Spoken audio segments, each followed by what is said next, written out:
सुद्धा आहे. काय विषय असणार आहे तुमच्या या निवडणुकीमध्ये उतरण्याचे तुमचे मुद्दे काय? लोकसभेच्या निवडणुकीच्या निमित्तानं जर पुण्याचीच परिस्थिती पाहायची म्हटलं तर आत्ताच्या विद्यमान खासदार पाहायला मिळालेले नाहीत. विकासाचे फक्त आश्वासनं झाले, गाजर मिळाले, परंतु कुठलीही योजना या पुण्यामध्ये आणली असं वाटत नाही. जे पूर्वीच्या सरकारने केलं त्याचीच कॉपी पेस्ट ह्यांनी केली, परंतु त्या निकाली लागल्या नाहीत. आश्वासनं दिली रोजगार देतो म्हणून, एकही रोजगार दिला नाही. उलट शेतकरी आत्महत्या झाल्या, शेतकऱ्यांचं काही भलं केलं नाही. 15 लाखाचं गाजर फक्त आश्वासनं दिले, 15 लाख देतो म्हटले, परंतु 5 वर्षात अजून ते मिळालेले नाहीत. असंख्य प्रश्न असताना सुद्धा, पुणेकरांच्या महिलांचे भयानक प्रश्न असताना सुद्धा या भाजप सरकारने काही केलेलं नाही. आता ज्यांना उमेदवारी दिली ते सुद्धा इथं पाहायला मिळत नाहीत. हे सगळा विकासाचा फुसका बार यांनी या ठिकाणी केलाय. म्हणून उत्तर घेऊ आपण. धनंजय, उत्तर तुम्ही भाजपचे कार्यकर्ते आहात. या सगळ्या मोदींवरच्या आरोपांची, भाजपच्या कार्यकर्त्यांच्या आरोपांची हे तुम्हाला मान्य आहेत का? मी तुम्हाला एक पुणेकर म्हणून सांगतो, खरं तर या देशामध्ये खूप चांगली कामं झालीत. या आधीच्या सरकारनं काही केलं नव्हतं. या देशामध्ये जर अतिरेकी वाईट नजरेने कोण या देशाकडे बघत असेल तर त्याला एका महिन्यामध्ये उत्तर देण्याचं काम मोदींनी केलं. एअर स्ट्राईक झालं, सर्जिकल स्ट्राईक झालं.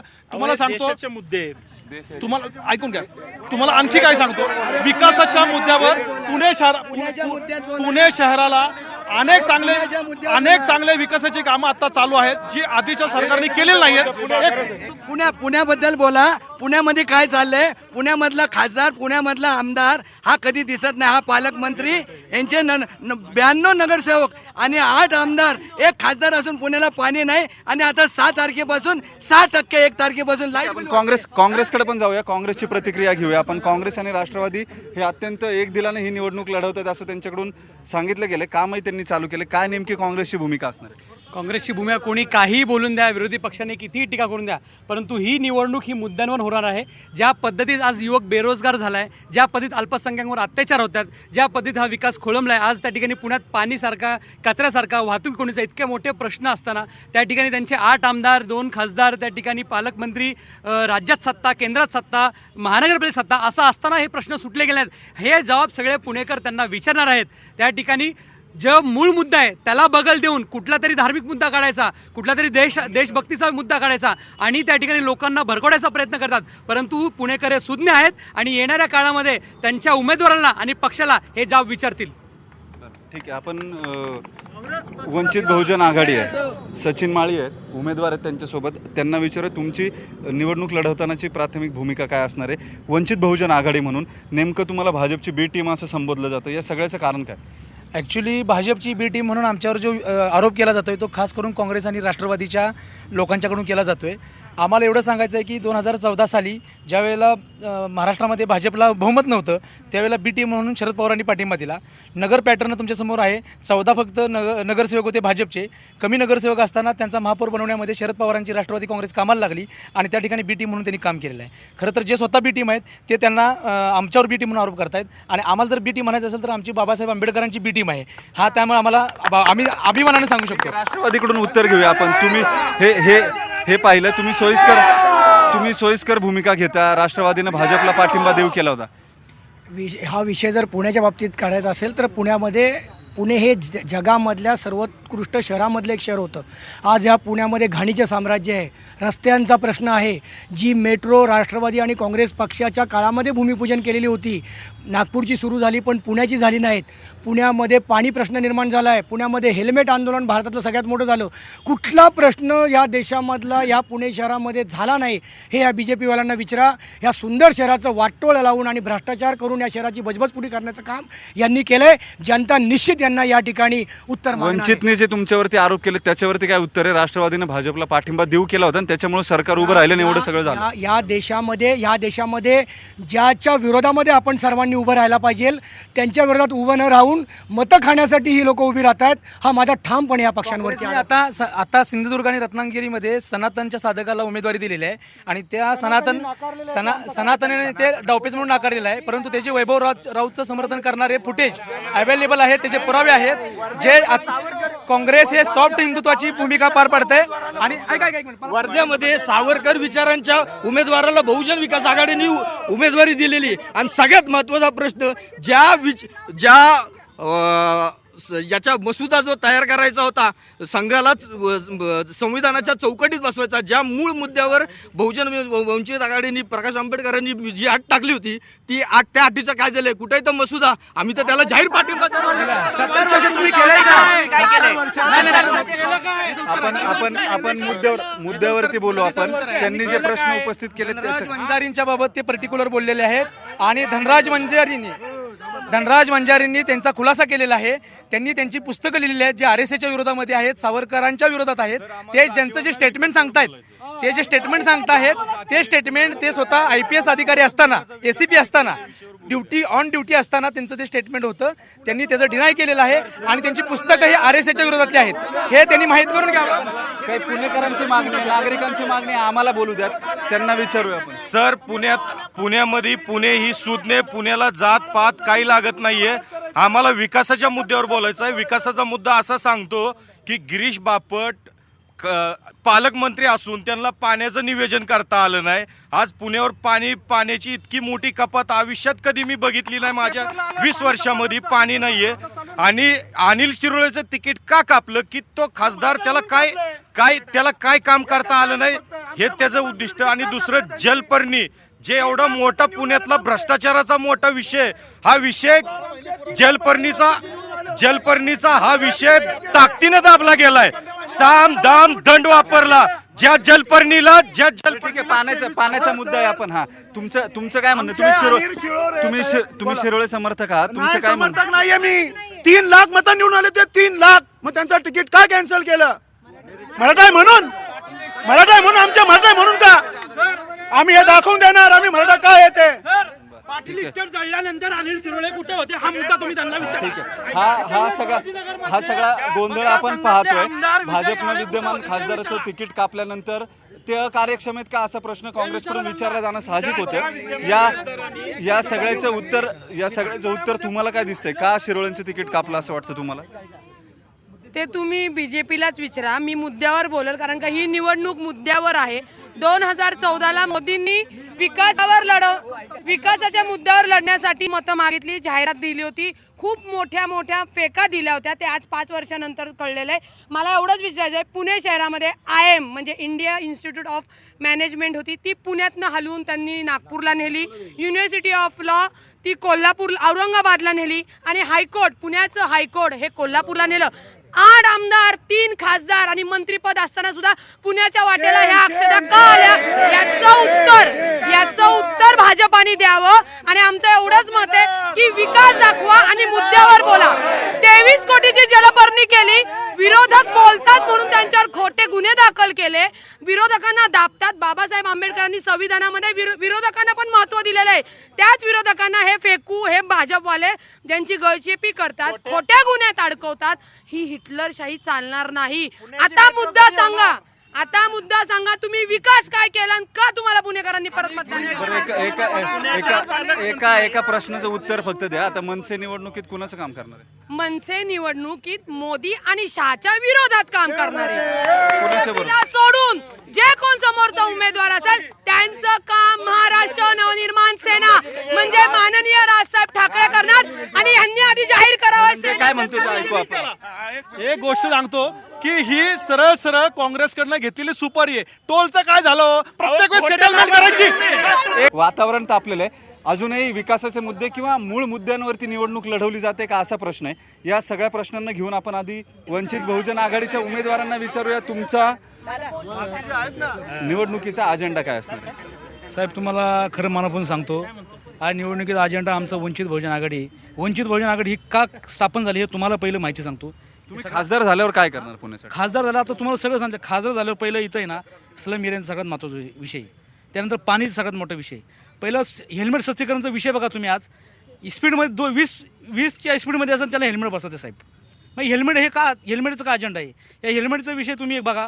आणि दुसरी गोष्ट हे बघा, आज आम्ही ऐका दुसरी गोष्ट त्याच्यानंतर शिक्षणाच्या बाबतीत आज बहुजन एक मिनिट. हां, आम्हाला असं आमचा वंचित बहुजन आघाडीचा मुख्य असा अजेंडा आहे की जे शिक्षणाचं बाजारीकरण जे झालंय, म्हणजे शिक्षणाचं बाजारीकरण थांबलं पाहिजे आणि KG to PG शिक्षण मोफत झालं पाहिजे. जे शेतकरी आत्महत्या करतायत, ते शेतकरी आत्महत्याग्रस्त जे शेतकरी आहेत, त्यांच्या ज्या महिला आहेत, त्यांच्यासाठी सरकारने काय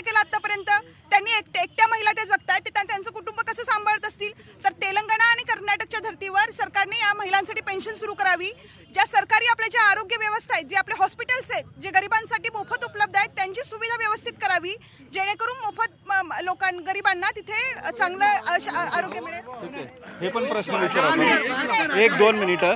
आपण पुण्यामध्ये काही महत्त्वाच्या गोष्टी गेल्या काही काळामध्ये झाल्या. कालवा फुटला, ॲडव्हर्टाइजमेंटचा पोल पडला, लोक गेले. या सगळ्यामध्ये खासदार म्हणून नेमका काय अजेंडा असायला हवा असं तुम्हाला वाटतं? ही कामं व्हायला हवी होती, कामं झाली नाही. तुम्ही आता सांगितलं जे विषय आहेत ना, सगळे पुणे महानगरपालिकेचे संबंधित विषय आहेत.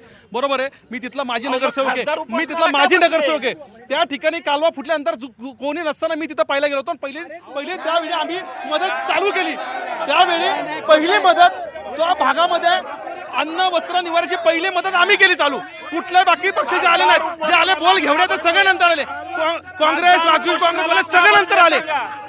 त्यानंतर होल्डिंगच्या विषयामध्ये तुम्हाला सांगतो, होल्डिंग पडल्यावर रेल्वे प्रशासनाने त्वरित त्या ठेकेदारावर गुन्हा दाखल केला. हे काम आहे. त्याच्यामुळे हे मुद्दे आता महत्वाचे जे मुद्दे आहेत, मेट्रोचा महत्वाचा मुद्दा आहे, जो या पुणे शहरामध्ये काँग्रेसने आणली नाही मेट्रो, ती भारतीय जनता पार्टीने मेट्रो आणली. विकासाचे अनेक मुद्दे त्यांना बोलू देतो. विकासासाठी मेट्रो काँग्रेसने आणू शकली नाही. ती मेट्रो कोणी आणली? बीजेपीने आणली. चालू केली का? ती भारतीय जनता पक्षाने चालू केली. हे मान्य करावं लागेल. पालकमंत्र्यांनी अनेक योजना या पुणे शहरामध्ये आणल्या. अनेक पुण्यामध्ये आपण विकासाच्या आपण मुद्द्यांवर येऊया. तुम्ही गोंधळ घालू नका. आपण मुद्द्यांवर बोलू. आपण या सगळ्यांवरती काँग्रेसचा उमेदवार असणार आहे. आपण काँग्रेसच्या उमेदवाराला विचारूया, काँग्रेसची आता काय भूमिका असणार आहे जर काँग्रेसचा खासदार निवडून आला तर? 100% काँग्रेसचा खासदार या ठिकाणी निवडून आल्यानंतर ज्यांना टीका करायची आणि नुसतं हुल्लडबाजी करायची ते बोलू शकतात. परंतु त्या ठिकाणी काँग्रेस ही विचारांनी निवडणूक लढणार आहे. काँग्रेसचं याच्या आधी देखील, आणि आम्ही फक्त बोलतोय, आश्वासन देतो असं नाही. तुम्ही पुणे शहराचा मागच्या 35 वर्षाचा इतिहास बघा. काँग्रेसच्या खासदारांनी जे मोठे मोठे प्रकल्प पुण्यात आणले, तुम्ही त्या ठिकाणी BRT पासून त्या ठिकाणी मेट्रोचा पूर्ण पाया जर पहिला करायचा असेल तो काँग्रेसच्या वेळेत केला. आज UPA सरकारमध्ये 2600 कोटी रुपये या ठिकाणी केंद्राकडून आणून मोठ्या मोठ्या तुमच्या नदीस्वर योजनेच्या माध्यमातून मोठ्या माध्यमातून आज त्याच्यावरच तुम्ही जाहिरात करता. आज त्या ठिकाणी 100% ही नैतिकता.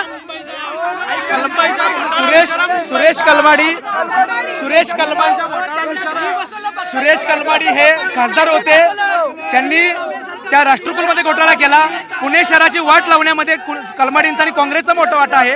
आमचा खासदार जर आला निवडून तर आमच्याकडं नीट असं धोरण आहे. पुणेकरांच्यासाठी पहिल्यांदा ट्रॅफिकचा विषय आम्ही मोडीत काढू. आता तुम्ही मेट्रोचा विषय जो बोलताय, नागपूरची मेट्रो मागून सुरू होऊन आता पूर्णत्वास गेली, पण पुण्यामध्ये भाजपनं जाणीवपूर्वक ती पुणेकरांचा छळ चालू केलेला आहे. ट्रॅफिक जाम होत आहे. आपण उत्तर घेऊ. आपण कलमाडींचा मुद्दा आहे हा. या अशा पद्धतीनं ज्या BRTचा उल्लेख झाला त्याच्यामुळे काँग्रेसचं नुकसान झालं असं तुम्हाला वाटतं का? अहो, आमच्या उमेदवारापेक्षा आमचे विचार फिक्स आहेत. आमचे विचारशे डगमळत नाहीत. या ठिकाणी कलमाडी साहेबांवर फक्त आरोप होते. आरोप असताना देखील त्यांना त्या ठिकाणी पक्ष निलंबित केलं. यांचे राज्यमंत्र्यांना घरात बंगल्यात 60 लाख रुपये घेतल्याचा त्या ठिकाणी कोर्टाने या ठिकाणी केला. पण यांचा भ्रश शब्द करत नाही. अनेक मंत्र्यांना आरोप आहेत. काय करतात? मुख्यमंत्री क्लीन चिट देतात. ही यांची नैतिकता. म्हणून काँग्रेस त्या ठिकाणी उजळ माथ्याने मतं मागण्याला येणार आहेत. या पालकमंत्र्यांवरती उच्च न्यायालयाने ताशेरे मारले. महाराष्ट्रातल्या 18 मंत्र्यांवरती भ्रष्टाचाराचे आरोप झाले. कालच या पुण्याचे एक मंत्री दिलीप कांबळे यांना कोर्टाने आरोपी जाहीर केलेले आहे. या कुठल्यावरती या शासनाने कारवाई केलेली नाहीये. हे फक्त क्लीन चिट सरकार आहे, बाकी दुसरं काही नाहीये. या सगळं तुम्ही आता इतके मुद्दे आहेत, इतके आरोप आहेत, इतके मुद्दे आहेत, इतके आरोप होत आहेत. भाजपनं काम केलं नाही असा दावा केला जातोय. तुम्हाला काय वाटतं? आता दिलीप कांबळेंवर सुद्धा गुन्हा दाखल, त्याच्यावर प्रशासकीय चौकशी झाली, त्याच्यामध्ये काही निष्पन्न झालेलं नाही. मग तुम्ही कसं काय म्हणता घोटाळा झाला? मग तुम्ही लोकशाहीमध्ये तक्रार करण्याचा अधिकार सगळ्यांना आहे. मी सुद्धा कोणाच्यावर तक्रार करू शकतो. या सगळ्या प्रश्नांवरची उत्तरं जी आहेत ती घेता येतील आपल्याला. गाजर घालून आलेत तुम्ही इथं, नेमका कशाचा निषेध नोंदवायचा? भाजप सरकारने 5 वर्ष जनतेला नुसतं गाजर दाखवलेले, फक्त गाजरांचा पाऊस पाडलाय त्यांनी, म्हणून आम्ही निषेध म्हणून गाजर घालून आलो. हा आम्ही पुण्याच्या खासदारांचा आणि मोदीचा आम्ही ना निषेध म्हणून गाजर घेऊन आलेलो आहे. भारतीय जनता पार्टी हे भाजपच्या विरोधामध्ये सगळी सत्ता जी आहे ती भाजपकडे आहे. त्याच्यामुळे या सगळ्या एकूण प्रश्नांचा रोख आहे तो भाजपच्या दिशेने. एक छोटा ब्रेक घेऊ आणि पुणेकरांकडे जाऊया. काही पुणेकर नागरिकांचं प्रतिनिधित्व करणारे तरुण इथे आहेत किंवा काही व्यक्ती आहेत, नागरिक आहेत, त्यांची प्रतिक्रिया आपण घेऊयात. नेमकं त्यांचं काय म्हणणं आहे, तुम्हाला काय वाटतं पुणेकर म्हणून पुण्याचा खासदार कसा असायला हवा? साहेब पुण्यामध्ये खासदार आता 5 वर्ष आणि सुरू आम्ही पाहिलंच नाही. आम्हाला 5 वर्ष आता तुम्ही पहिलं मागच्या वर्ष महिना पाहून थंडी किती होती, पाऊस किती आला, डॅम ओव्हरफ्लो झाले आणि थंडीमध्ये पाणी नाही. आम्ही असे नागरिक लोकांना कुठं जायचं? जेव्हा कलमाडी साहेब होते तेव्हा बॉम्ब पुण्यात झाला तर कलमाडीचा दिल्लीवर पडत येत होते. आता इथं बघितलं तर वास्तविक पाहता माझ्याकडे जो डाटा उपलब्ध होता, अनिल शिरोळे माजी आपले म्हणजे आता खासदार आहेत आत्ता ते विद्यमान, 84 प्रश्न फक्त त्यांनी संसदेत मांडले. ॲव्हरेज प्रत्येक खासदाराचे प्रश्न असतात 222, 232, 240. या 84 प्रश्नामध्ये एकही प्रश्न यांनी पुण्याच्या संदर्भातला, पुण्याच्या बेरोजगारीच्या संदर्भातला, ट्रॅफिकच्या संदर्भातला, पुण्यामध्ये नवीन प्रकल्प आणण्याच्या संदर्भातला मांडला नाही. नंबर 1. नंबर 2, 2012 पासून खैराती लाल के हसीन वादे, मुंगेरी लाल के हसीन सपने देख देख के अब ये जनता खत्म हो गई है. भाई माफ करो, अब इनको बदलो. ठीक आहे, हे काही महत्त्वाचे मुद्दे आहेत. आपची नेमकी काय भूमिका असणार आहे? पुण्यामधले जे सध्याचे विद्यमान खासदार आहेत हे सर्वसामान्य जनतेचे जे प्रश्न आहेत ते सोडवण्यामध्ये अपयशी झालेले आहेत. त्यांनी कधीही लोकांना हे कुठल्याही प्रश्नाला घेऊन भेटलेले नाहीत ना त्यांनी संसदेमध्ये पुण्याचा आवाज उठवलेला आहे. पुणे हे ऑक्सफर्ड ऑफ द ईस्ट म्हणतो. या ठिकाणी अनेक शैक्षणिक संस्था आहेत, परंतु आता शिक्षणाचं एवढं प्रचंड बाजारीकरण झालेलं आहे त्याच्यावरती कुठल्याही पद्धतीची कारवाई करताना किंवा मागणी करताना हे खासदार दिसले नाहीत. पुण्यामध्ये एवढे सगळे खासगी हॉस्पिटल्स आहेत, लोकांना दिवसा डोळ्यावर लुबाडलं जात आहेत, बिलांसाठी लोकांची प्रेतं अडवून ठेवली जात आहेत. असं असताना खासगी हॉस्पिटलवरच्या नियंत्रणाचा कायदा गेले 5 वर्ष झाली आहे केंद्र सरकारकडे पडून आहे, त्याची अंमलबजावणी शून्य आहे. इथल्या खासदारांनी त्याच्यावरती काही कारवाई केली नाही. मला फक्त ऐकून घ्या, मला फक्त 2च मुद्दे उपस्थित करायचे. पहिला म्हणजे भाजपने याचं स्पष्टीकरण द्यावं की जे म्हणतात ते स्टँडिंग खासदार, मग आज अनिल शिरोळे जर स्टँडिंग खासदार असतील तर त्यांची उमेदवारी का नाकारली? त्यांनी कामं केली नाहीत का त्यांच्या जातीवरून? अनिल शिरोळे तुमच्यावरती अन्याय होतोय, तुम्ही वेळी सुधारा. दुसरा मुद्दा म्हणजे जेव्हा पंकजा मुंडे आणि प्रीतम मुंडेंवरती टीका होत असते तेव्हा हे भक्त भाजपचे कार्यकर्ते आम्हाला सांगतात महिला सन्मान. मग जेव्हा गिरीश महाजन दारूच्या बाटलीला महिलांचं नाव द्या म्हणले तेव्हा कुठे गेले होते? राम शिंदे बोलले तेव्हा. आणि हे पुण्याचे आताचे उमेदवार आहेत गिरीश बापट, ते काय म्हणतात? चल म्हणली की चालली. तुमच्या घरची प्रॉपर्टी आहे का पोरगी? ठीक आहे, हे सगळे मुद्दे ऐकले आपण. काही तरुणांचे सुद्धा मुद्दे होते, विद्यार्थ्यांचे मुद्दे आहेत. मुद्द्यांवरती ही निवडणूक जाईल का? हे बघा, सगळ्यात महत्त्वाचा विषय सांगू का, ही विकासाच्या मुद्द्यावर निवडणूक आहे. ज्या पद्धतीनं पुणे शहराचा विकास होतोय सगळी लोक बघतायत, नुसतं बोलून काय होत नाहीये. आणि बापट साहेब हे विकासाच्या मुद्द्यावर निवडणूक लढवतात, जातीच्या मुद्द्यावर नाही. भारतीय जनता पार्टी कधीही जातीच्या आधारावर निवडणूक लढत नाही. गिरीश बापट हे जवळपास 5 वेळा आमदार राहिले. आता त्यांना या ठिकाणी पालकमंत्रीपद होतं, डाळीच्या घोटाळ्यामध्ये त्यांचं नाव आलेलं आहे. आमचं म्हणणं आहे की अशा भ्रष्टाचारी माणसाला तिकीट देऊन वंचित बहुजन आघाडीच्या विजयाचा मार्ग भाजपनं सुकर केलेला आहे. त्यामुळे भाजप आपण या सगळ्या एकूण आपली वेळ संपत आली आहे. या चर्चा आपण ऐकल्या. अजूनही चर्चा जी आहे ती निवडणुकीच्या मुद्द्यांवरती निवडणूक अजूनही होताना दिसत नाहीये. अजूनही केवळ वैयक्तिक हेवे दावे जे आहेत किंवा वैयक्तिक आरोप प्रत्यारोप आहेत यावरती ही निवडणूक येते. केंद्रीय मुद्दे किंवा खासदारांना करायचं काम हे अजूनही राजकीय पक्ष सुद्धा मांडताना दिसत नाहीयेत आणि त्यासोबतच इतर पक्षांकडूनही त्याच्यावरती प्रश्न जे आहेत ते उपस्थित केले जात नाहीयेत. हे वातावरण दिवसेंदिवस असंच तापत जाईल. लोकसभेचा हा रणसंग्राम जो आहे तो आणखी पेटत जाणार आहे. आपण या सगळ्या अपडेट्स जे आहेत ते तुमच्यापर्यंत घेऊनच येणार आहोत. तोपर्यंत तुम्ही कुठेही जाऊ नका. हा कार्यक्रम इथंच संपवतोय. तुम्ही पाहत राहा न्यूज 18 लोकमत.